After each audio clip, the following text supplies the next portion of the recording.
you operate in.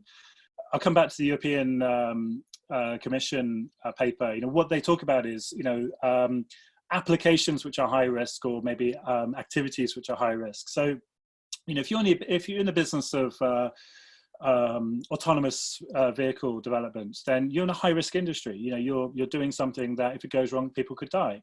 So, if you're in that space, why wait for future regulations to come? You need to have some basic controls. You need to be thinking about your governance.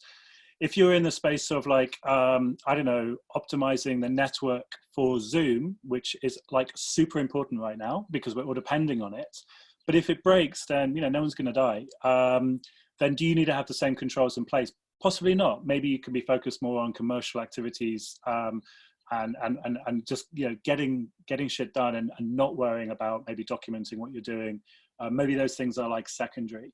So I think the kind of common sense, I would say common sense approach. Those of you who are working in spaces where the risk of what you do is higher, then let's get some controls in place. Other things, I think it's a bit more of a nice to have.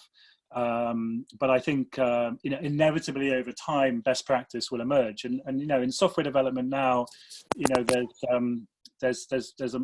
there are still people who are maybe more sloppy around their controls and documentation, but that's it's a very small domain that those people can operate in. For the most part, enterprises expect governance to be followed, and best practice is widely recognized.